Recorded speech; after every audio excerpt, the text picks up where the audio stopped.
Federal Constituency. I'm from Plateau State.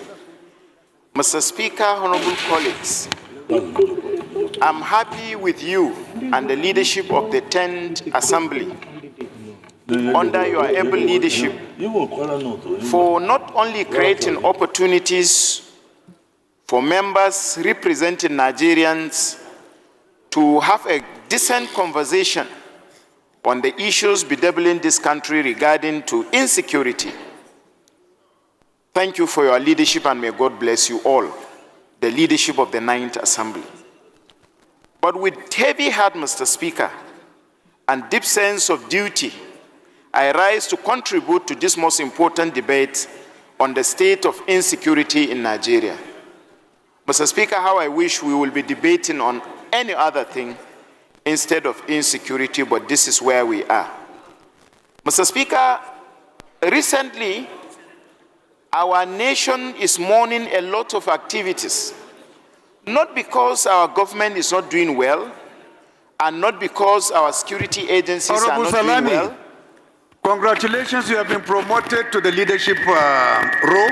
Please come and sit next to Honorable Dogo here and tap wisdom, please. No, please go ahead.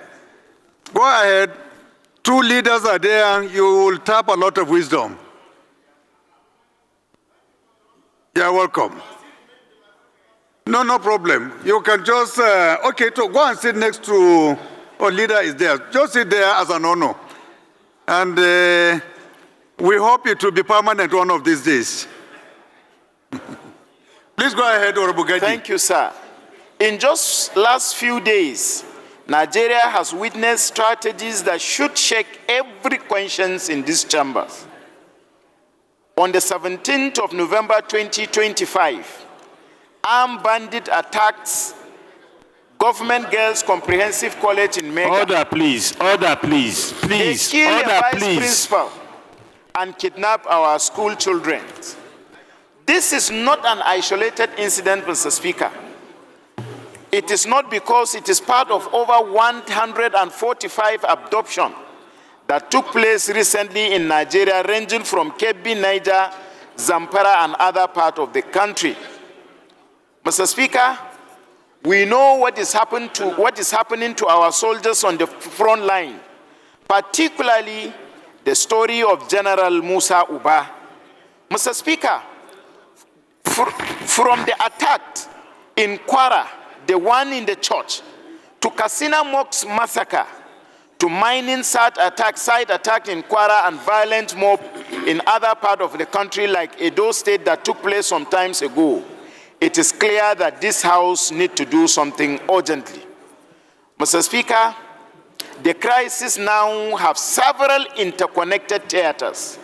When you look at the Northwest and North Central, banditry, mass kidnapping, extortion, and rural terrorism is happening. When you take the Northeast, the issue of Boko Haram and ISWAP, mutation capable of hitting 100 targets. Mr. Speaker, if you go to South and maritime domain like oil theft and coastal criminality is happening, just like other part of Nigeria. But we should ask ourselves, Mr. Speaker, what is going on wrong? We must be honest with ourselves. Under policing and orchestrated and overstretched force, the chairman police have mentioned this. We know what is happening to our forces in times of joint operation. They are being overstretched. There are not enough manpower to face the situation.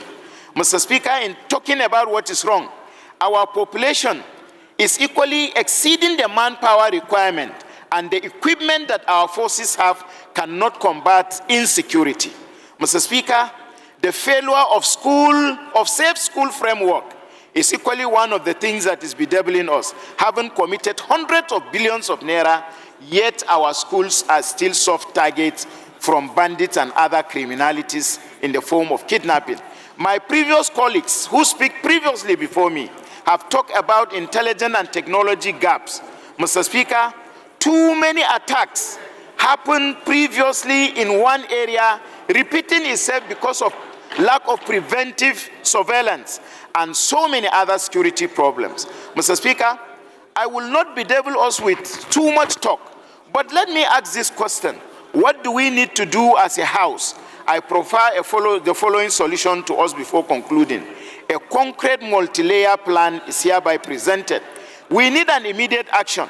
A joint resolution of both this House and the Senate to be able to tax the security agencies to come out with operational plans that will be able to address the insecurity and face the House in discussing it with Nigerian people on how we can bring this problem of insecurity and reduce it to the barest minimum.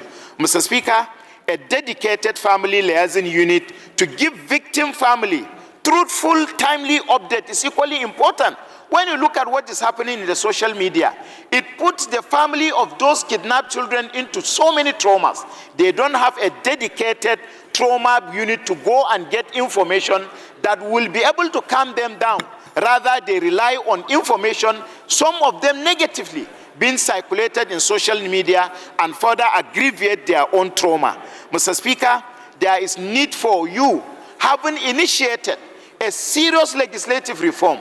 We appreciate you for spearheading security reform, anti-corruption reform, and so many other reforms that have direct nexus with the problem of insecurity. But Mr. Speaker, you need to do more by ensuring that legislative reform is being conducted. Mr. Speaker, under your own leadership too, the capacity, welfare, and accountability effort should equally be escalated.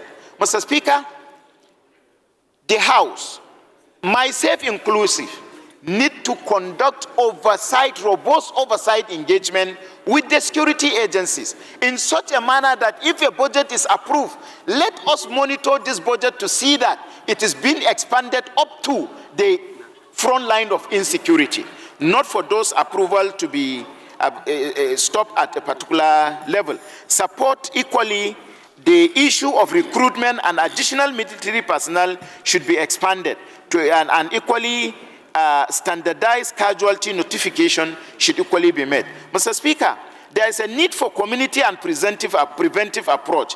One of it is to create a community safety council across state and local government to strengthen intelligence gathering. It's very important for the security agencies to do that. Mr. Speaker, federal government effort and a respectful call for more. We appreciate the effort of the federal government. I must, Mr. Speaker, acknowledge that the federal government have significantly increased funding for defense, internal security, intelligence platform, and new recruitment. President Bola Ahmed Tinubu deserves our commendation for this and for his swift response during the recent attack, for him to stay back and monitor it. Mr. Speaker, our patriotic duty is that we should speak the truth. Nigeria needs much more than what is happening today. Incremental improvement should be made. Our school must be safe, our highway must be safe, our intelligence gathering must be faster, our soldiers must be motivated, and what have you. My message, Mr. Speaker, to Mr. President, having done well, is that we have started well, but the nation requires deeper and faster and more coordinated action. Mr. Speaker, history will judge us for doing better by calling for this conversation and being frank with the situation. We must, Mr. Speaker, as a House, look into insecurity in the face, refuse to normalize the abnormality, and trigger a sustained, measurable, and accountable national response from the executive arm of government. Your time, Mr. Speaker, your time. for the sake of KB school girls, for the sake of Brigadier General Musa Uba, for the sake of our farmers in Panshinkanke, Kanam that are being killed on a daily basis and other parts of Nigeria. Mr. Speaker, for the sake of our students, for the sake of travelers and vulnerable communities, let's rise and speak the truth and face the insecurity with robust commitment. Thank you for giving me the opportunity, Mr. Speaker. Thank you very much.